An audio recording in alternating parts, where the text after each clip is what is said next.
after moving from relevance targeting one-to-one, now we move to research. We're having Mikaelian from Nielsen, who's going to tell us more about the MENA region, about clients. George is the client director for the MENA region for Nielsen. Please welcome George.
Hi, good afternoon, everybody. How's everyone feeling today? Good? Yes? Come on, give me a bit of energy. Yeah, we're feeling good? Okay, good. I don't want you sleeping while I'm presenting. That's all I'm trying to ensure at the end of the day. Okay, anyway, as I was introduced, my name is George Mikaelian. I work for a company called Nielsen. I look after media pretty much across the region. I'm here to talk to you about something quite specific. It's about social media, which is a buzzword these days. It's picking up, it's growing, and we all know it. But it's really more specific than that, which is social media and how social media can help with CRM, or customer relationship management. Okay? Now, with Nielsen, I mean, as you can see here on the screens, you have something called NM Insight. What Nielsen's done really quickly is we've done a joint venture with McKinsey.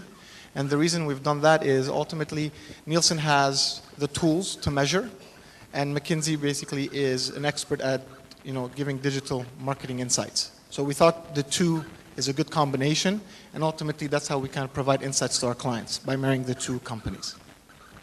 Okay, so moving ahead.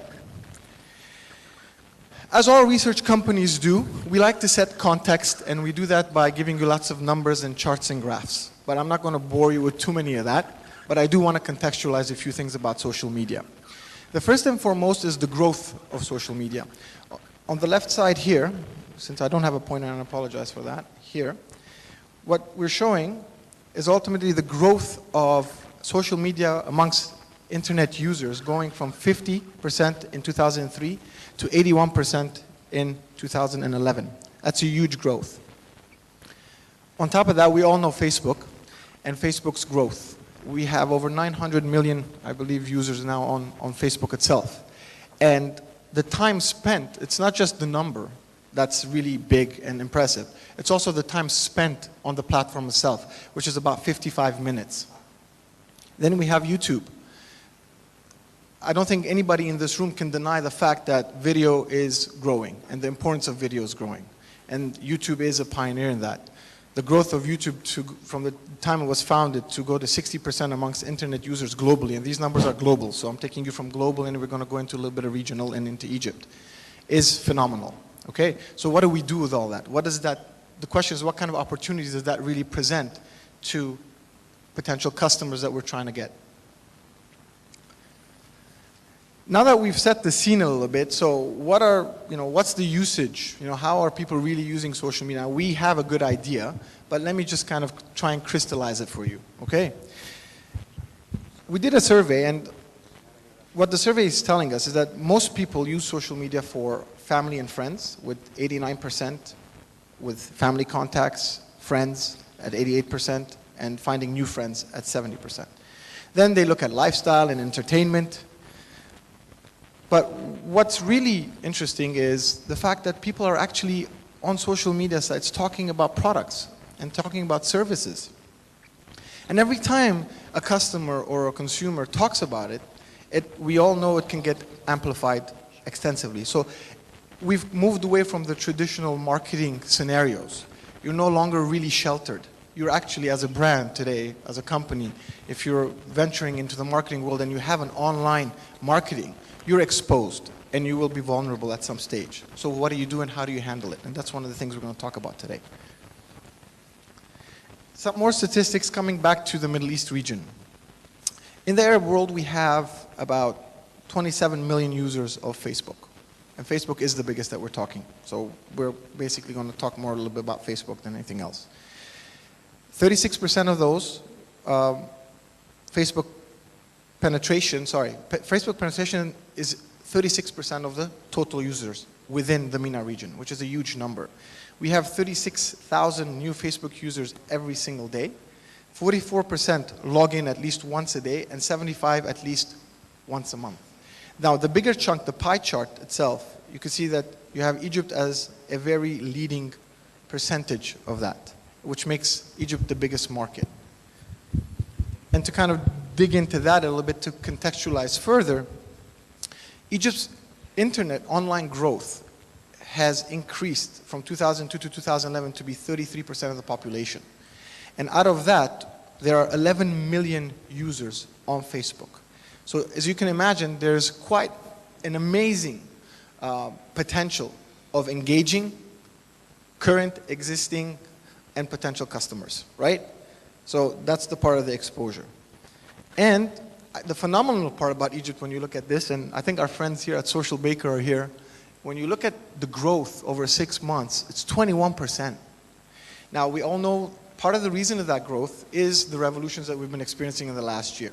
I mean, we all know that it wasn't the reason, but it was enhancing and, enabling to get people together and rally.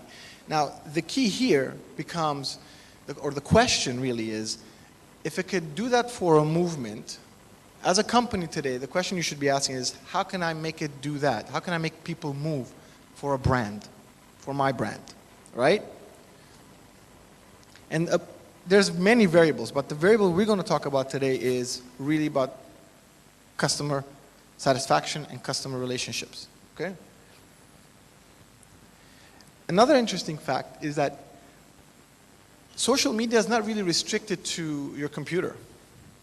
And what actually accelerates the whole process and the speed is the fact that it's also available on your mobile, right? So you can actually see something in the street you don't like, or eat something from a restaurant that you don't like, and you can immediately tweet about it, or you could put it on your Facebook, right? So there again, you become very exposed. So as a company, how do you really handle that? And you could see here that the top activity on mobile in Egypt, and this is for Egypt by the way, is 56%. And that's an increase of 14% versus last year in terms of people using smartphones. And smartphone penetration within Egypt also is increasing. And as telecom companies get a little bit more sophisticated and more advanced, they provide faster services which allow you to use your smartphone a little bit more and faster, right? And the purpose of usage is mainly personal, with a bit of business. So no one's really kind of looking at it from a business perspective to use it. And again, I'll come back to the topic. I just want to continuously remind you that the topic is how do I utilize that to better serve customers so that I can get more revenue at the end of the day. So now that we've contextualized a bit of that, let's look at a little bit of kind of evolution, all right? And this is important. In the 60s and the 70s, life was kind of basic. It wasn't as fast as it is today, right? I mean, we had TV. Most of us played outside. We really didn't have that much array of options for entertainment. And we wished we had the toys that our kids have nowadays, right? And we had books. I didn't like books very much, by the way. I was the kid who was trying to play outside all the time and be naughty.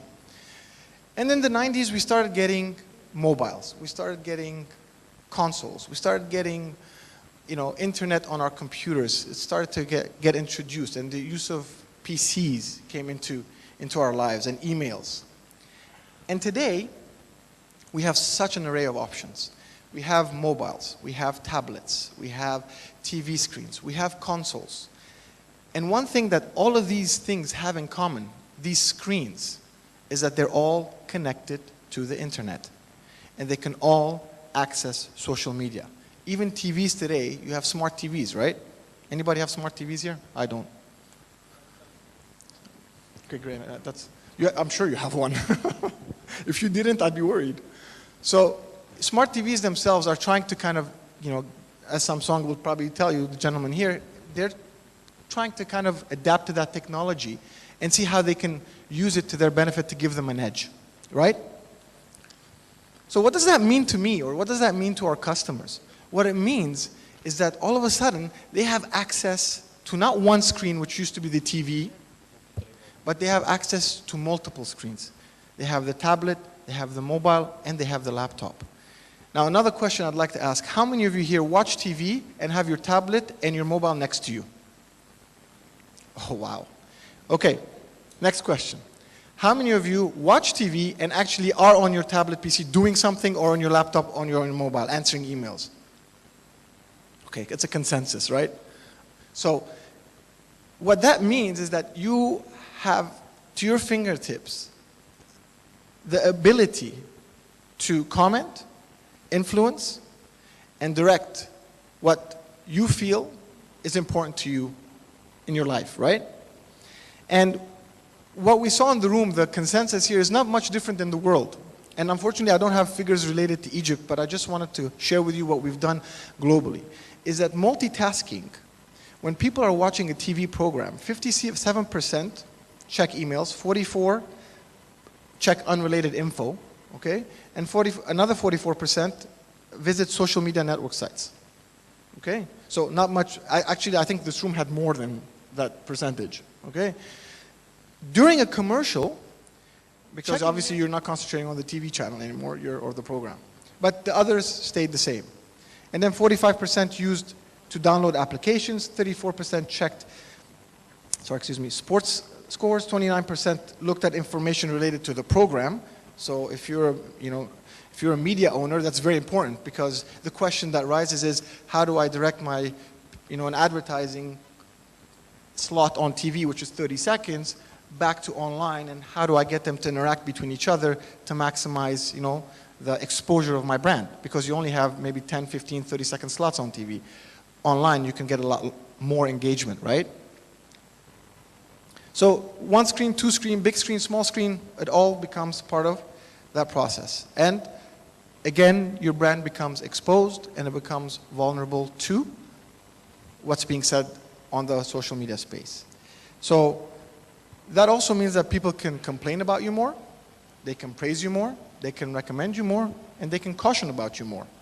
And it's whenever, however, wherever. As we saw, because smartphones, as they penetrate the markets, most of the Middle Eastern markets more and more, that becomes more accessible.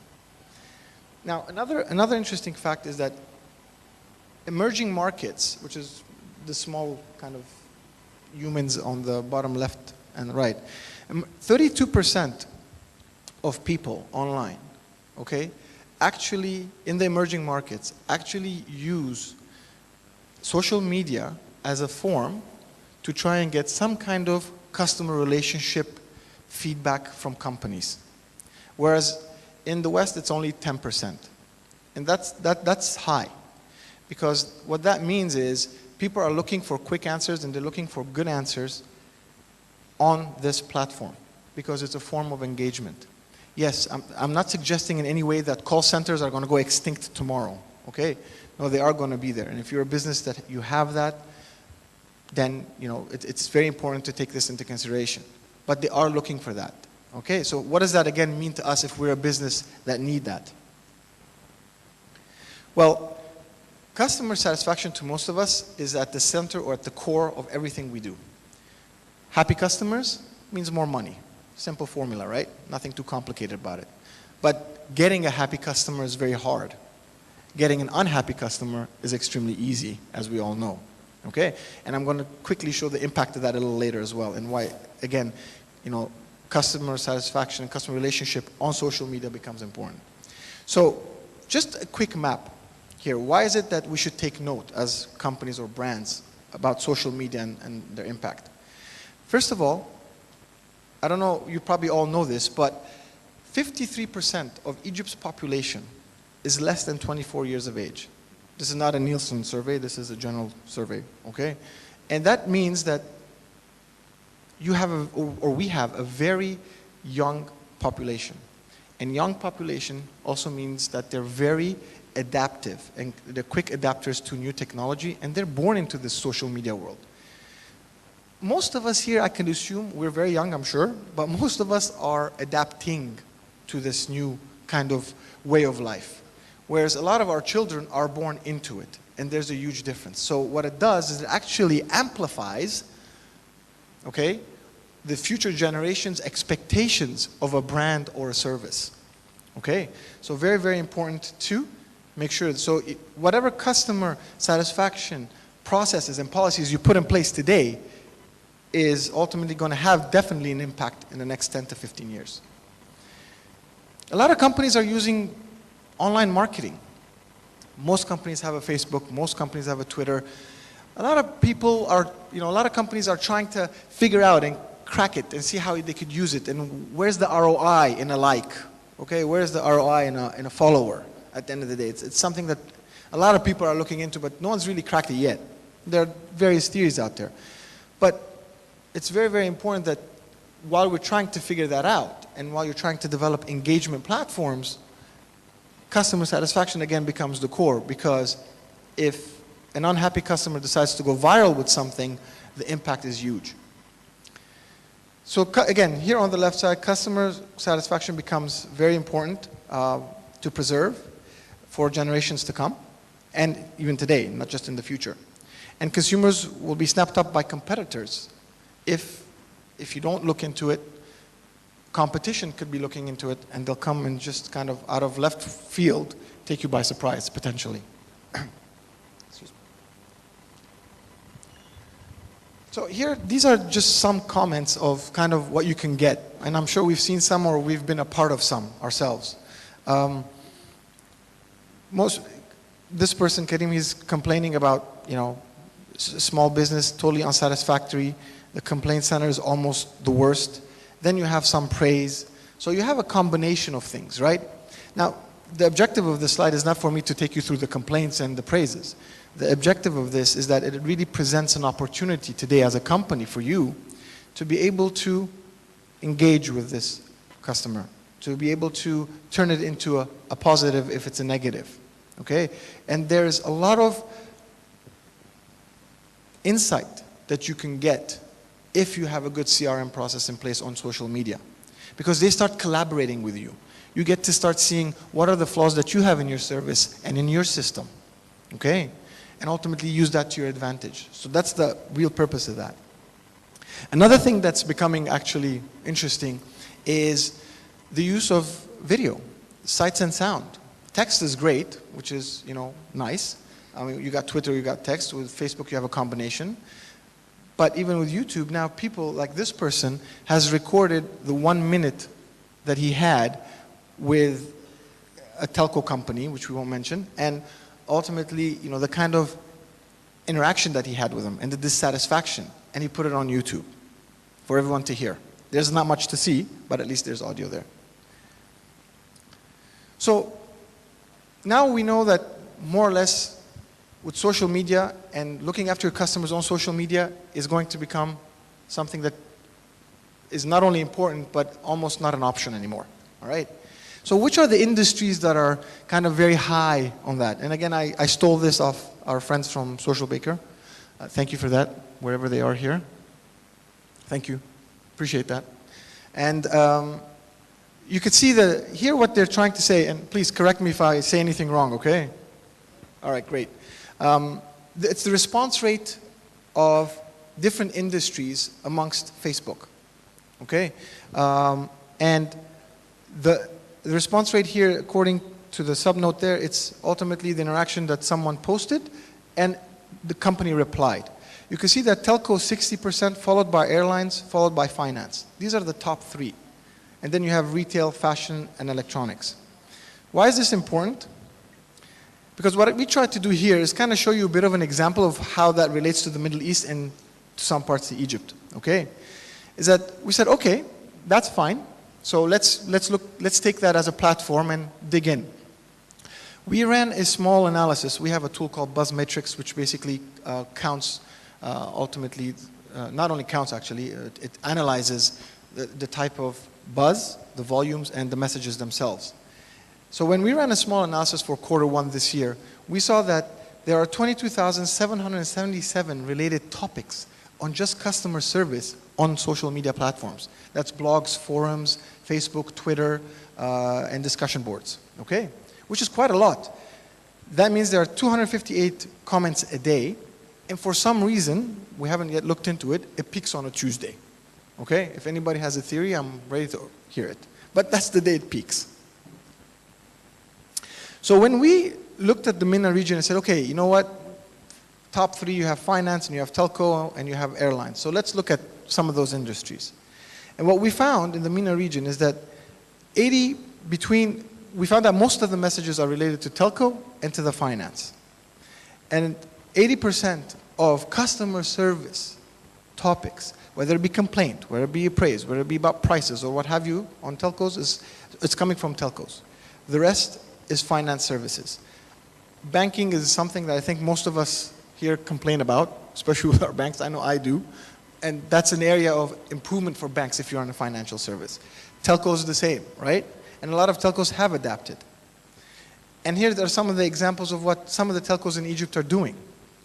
Vodafone's Twitter has 148,000, the account. Etisalat Misr has 64,000 followers, and Mobinil has 34,000. Facebook, 1.8 million, 1.6 million for Etisalat, and 480,000 for Mobinil. Now, the reason I'm putting this is to kind of show you also, telco was the biggest portion, right? And they have a good substantial amount of followers, and they have a good substantial amount of, Facebook fans.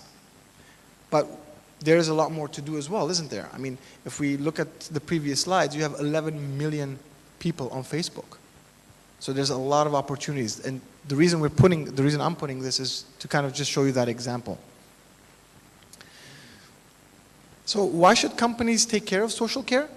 And social care is a term that we used in order to explain, customer relationship on social media. Is because a good experience will have customers running to you. Simple. A bad experience will have customers running away from you. There was a study done that showed that 40% of people who began purchasing from a competitive brand because of its reputation of great customer service. This is a global study, but it can apply. The rule does apply still. And 55% are willing to recommend the company due to outstanding service. Now, on the other side of the spectrum, the numbers are a little bit more harsh. You have 82% of people have stopped doing business with a company that has bad customer service, and 95% of customers have taken action as a result of the experience. So now you're playing with the brand equity of your company if you don't take that. I had just a very quick story. Over the weekend, we were having dinner with a bunch of friends. We were about 10 people. And one of the friends that I have, they basically got a new job, and with the new job, thankfully, they got a nice salary as well. So they said, you know what, I'm going to go out and buy a new car. Not to name and shame the car manufacturer, they went to a luxury car manufacturer, and they wanted to buy a certain car. Now, the person who met them, the salesperson, was not very nice. As a matter of fact, every time they asked a question, they'd get a one-liner or a two-liner, a one-liner or a two-liner. And then after 10 minutes of this going back and forth, she said, okay, I'd like to have this car in white. And the answer was, I'm sorry, there is no white. You can't have it in white. What do you mean I can't have it in white? I want it in white. No, there's only black and silver. And why do you want any color? Why do you care about the color? Our customers who come and buy our cars don't care about the color. They buy it and they go, what kind of an answer is that? I mean, imagine this person, my friend's, aspiration to have that car was just purely violated by that one person. They want, you work hard, you treat yourself to a luxury brand sometimes. And the thing is that they were in between two luxury car manufacturers. Guess what happened with this one that she had the experience? Definitely not going to happen, right? But what happened was something else. And I'm going to relate this back to online. I know because this is offline, this is customer relationship and customer service. Is that 5 of us on that table got totally turned off by the brand. And we couldn't believe that this is happening coming from that brand. I asked her, are you going to tweet about this? She said, I never thought about it. So, you know, if she decides to tweet about it, then it's going to get really bad. Now, if we bring it back to online, online doesn't really behave that much differently with social media. If you have a bad experience, an interaction with a rude employee, offline or online, you're going to have a bad situation on your hands. You're going to have, if there's unexpected change in fees that you don't communicate to your customers through a large base that you already have, you're going to have a problem on your hands. And poor quality and product of service. So you have a bad product and then you ultimately introduce a bad product and you don't possibly apologize for it, or you don't follow it up with a service. You're going to have a problem. So ultimately what happens, as we all know on social media, one bad message can have a very harsh multiplying factor. And sometimes it can get up to 500 times as a factor number. Okay?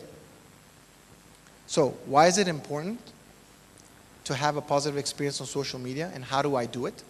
What's the solution? Well, you could do a couple of things, more than a few things actually. One is pay attention to the small details. If you're going to get into a situation where you're starting your customer relationship kind of process on social media. And it's not a light thing. It's not something easy to do, by the way. The minute you start going on servicing customers on social media, you're exposing yourself. Okay? So you can't just do it without having processes in the back end in place. And I'll talk a little bit about that.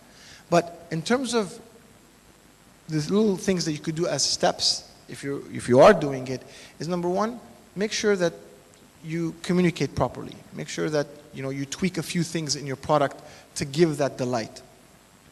Exceed expectations, okay? And build opportunities for repeat business.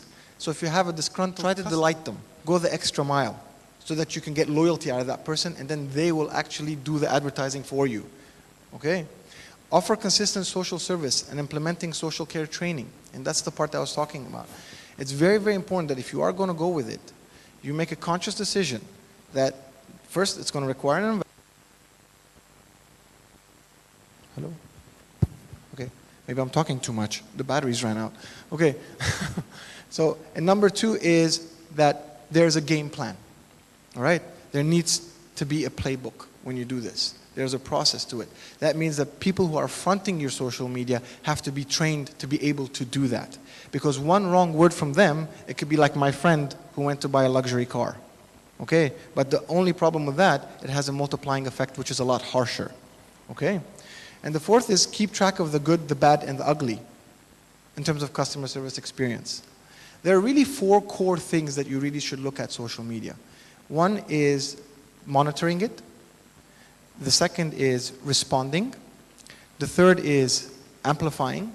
And the fourth is trying to, not control, but try to influence customer, how the customer looks at you at the end of the day. Okay? Those are the four core kind of mantras. So by monitoring, you get to see what's being said about you across the platform, not just on your fan pages and not just on your Twitter accounts, right? Number two is when you do monitor and you see the messages, you need to respond. And when you respond and you get the result that you want, it will automatically help you to amplify that message across to other customers. And lastly, it will influence the way ultimately you influence customer behavior. Okay? So in terms of how it starts and how it can get there, because I see a lot of clients, I go see a lot of clients obviously, and not everybody is, everyone's trying to figure it out. There is a bit of a struggle. It's still a bit of early days here. And by the way, we're not that far behind from our Western counterparts either. They're also trying to figure it out, but they're just a little ahead of us in some ways. It really, first of all, it comes from the leadership of an organization. The leadership has to be convinced that this is the way that we need to go. And they need to initiate that process. Second is that a culture needs to be built to look at social media. It's not about getting likes, and it's not about getting followers. No, it's a lot more than that. So, and ultimately, it's being able to take decisions, okay, with the feedback that you're getting and the actions that you're taking. Training, very important. I just spoke about it. You need to have the right investments in place to train people who can deal with this. Ultimately, getting your offline customer relationship people or someone who deals with clients and putting them on social media is not the best recipe. Create a legacy that it creates a legacy in terms of we are a modern company and we are looking at social media. Not to say if you don't look at social media, you're not modern, but it creates a bit of a culture that, you're with what's happening on the social media space and you're in tune with the customers. And it actually can become a motivational factor with some employees, okay? And ownership. Let me ask a question here. Who do you think, which department should own this?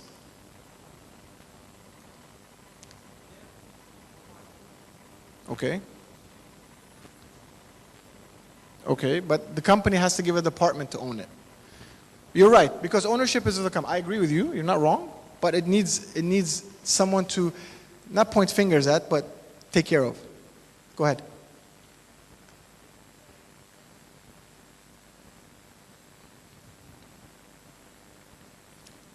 Okay, that's an idea. Haven't heard that one before. Sorry, I'll repeat that. She said that it should be someone from each department in the company who basically owns it. Like a committee, yes. Okay, anyone else? Okay. Marketing, okay.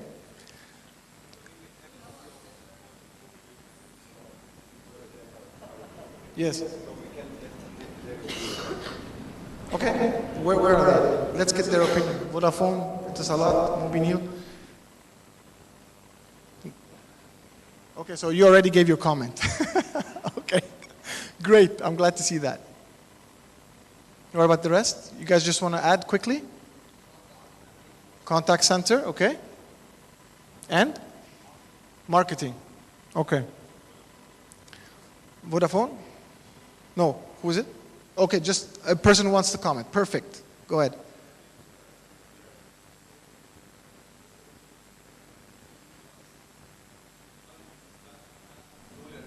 And they should have special powers or authorities or something in the company because the responses might require them to launch certain projects or something. It has to be a separate function.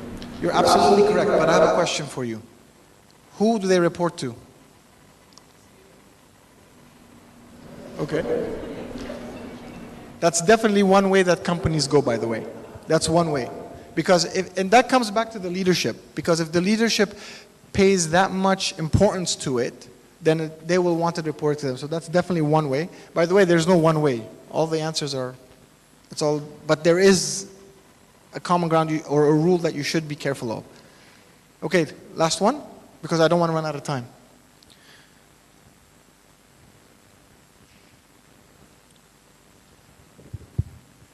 Use social media analytics to actually detect the issues and direct it to the specific market. And for reporting, using social media analytics also can be providing executives with a quick snap view of what's going on. No, correct, absolutely. A lot of you answered, I mean, there is no, like I said, set formula. One way that we've seen a lot of companies do, which has been proven, I'm going to tell you what's proved to be effective, okay? One of them is exactly what that gentleman said, which is there's somebody who looks after it, it's a function, and that they report directly to the CEO.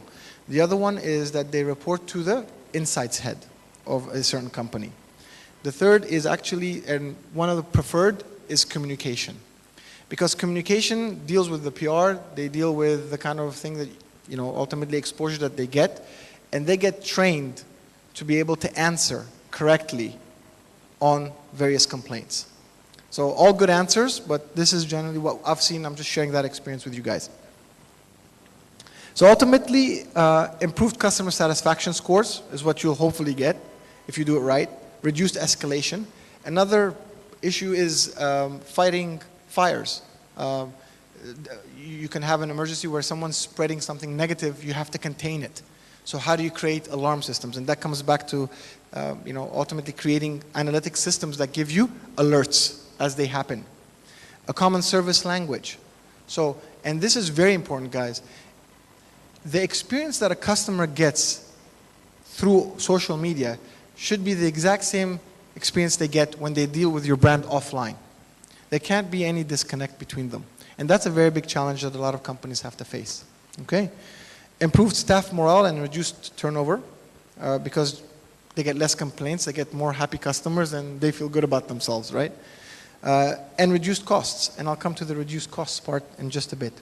Now, I don't want to scare you with this chart. It should have been a bit more animated, but let me try and explain it to you really quickly. All it's trying to say is that ultimately there is a shift in how customer satisfaction or customer service is being done. Traditionally, on this side, and these are examples and strategies that you could use. Sorry, I don't have a pointer, and I don't know where my... Okay. On the left side, you have the arrow, which is ultimately customers servicing queries. So customers are asking queries. And you have directed to the company and not directed to the company. It's floating. And on the bottom, you have supply.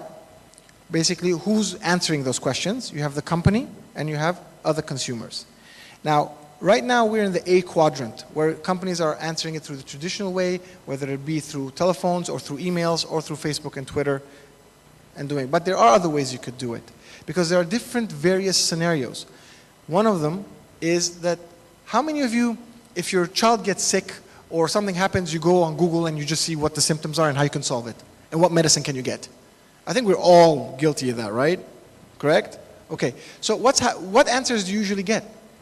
The answers that you get are from other consumers or other people who've tried a certain medicine or have tried a certain way or have tried a certain solution, whether it be technology or medicine, right? So how do you control that? How do you become a part of that? Those are things that you need to think about. So in quadrant B, ultimately you have other consumers answering direct queries posted online, but you can be the host of that community, okay? And you can actually put videos as well to kind of enhance that experience, since video is becoming important. And on C, you have the combination of it's floating and the company has to answer. So it's not on your Facebook, it's not part of your Twitter account, but people are talking about you on different forums and blogs. So how do you get in there and talk and answer those questions? So you have to be aware so that you have to be aware of where those blogs and forums are and how they're being talked about, and ultimately answer the questions so that you don't have the wrong or the negative impact. And then lastly, it's other consumers giving the solution to other consumers. And the way you could do that is try and influence the query. Try to ask it in a different way, okay? Another thing that you have to be very careful of when you do this as a solution is people expect answers really fast, okay? So that's why it's very important that you have that process in place and you have those people dedicated so that they can do that. And based on a study that was conducted by us, we saw that most people expect the company to have response to their query within 12 hours, some is 6 hours, and they want to have a way where they can easily talk to companies. So that is existent there. And in terms of cost saving, there are cost saving. Who doesn't want to save costs for the company, right? Everybody wants to do that. Bottom line is what we work for at the end of the day. So here what we've done is a quick analysis of how much does it cost you to do customer relationship through phone, live chat, email, virtual agent, online forum, Twitter, and Facebook. Availability is basically where it's common, and the customer satisfaction is below that. So for a phone kind of a management system, you have it costs a company $6 to $12 to get that sorted out. On the other side of the spectrum, where you have Twitter and online forums, it's less than $1. But phone is the most used, whereas online and Twitter is around 30% average. But look at the customer satisfaction levels. It's a lot higher when it comes to online, and it's lower when it comes to phone. Now, this is global. Egypt might be a bit different, and that I can take on board, but ultimately it's a consumer trend. And as the proof in all of it a little bit here in Egypt is that you have 11 million Facebook users. Okay? So it could be a trend that you're going towards, and there is cost saving. Okay, last slide. Just to conclude and to summarize everything in terms of what you should be looking at, what are the levers that you need to kind of push and pull to save cost, increase customer satisfaction, and drive sales. One is that with doing social care, you'll be able to reduce customer churn. Faster responses on time issues, proactivity will definitely improve sales. Drive up sell through service channels, improving experience. So if you have different offerings to give, you can actually, through good customer service on the social media spaces, you can actually kind of ride that wave and show the improved quality or the improved service. Acquisition through referrals and advocacy. Turn the negative to a positive. We talked about that. You do have that opportunity to do it because they're there and they're talking about you. Where it's worse when there's a customer that's dissatisfied and you never hear from them, right? So that presents an opportunity. Use an early indicator for call volume. So if you all of a sudden, if you're monitoring, and the importance of monitoring is very important, you start getting some negative, feedback, it's important to catch that early so you can deal with it and again turn it into a positive. Diagnose and fix broken processes. Customers will give you feedback. Take that feedback on board and improve processes where they need to be proven and be open about it. Avoid negative flare-ups. Again, that's kind of the same thing actually, to catch things early. Improve overall productivity. So you reduce, the call center's agents' time gets reduced dramatically, and possibly you'll have less agents that you require, and you might have, a smaller force of online social media trained specialists who are continuously interacting with the customer. And another thing that this does is, if you're a product or a brand or a service, it does give you the opportunity to detect innovation. A lot of companies now, if they stand still and they don't innovate themselves, then they will be left behind. By listening to a large body of your audience, those ideas, you can drive a lot of innovation. One of the things, an example that I can give, how many people here eat Tabasco with ketchup? Do you mix Tabasco with ketchup? Anyone? No? Okay, I got a couple of people. Okay, they found that to be a serious trend in the US. And now you can get Heinz Tabasco. So, and another one is Oreo cookies. Okay, we know the Oreo cookies, right? One of the things that we do with Oreos, generally at least, is that you dunk them in milk, right? You put it into milk and then you eat it. It tastes good. What these guys did is they came up with an Oreo. It's not a cookie. It's kind of like a straw. And you drink the milk through the Oreo cookie straw. And then you eat the cookie.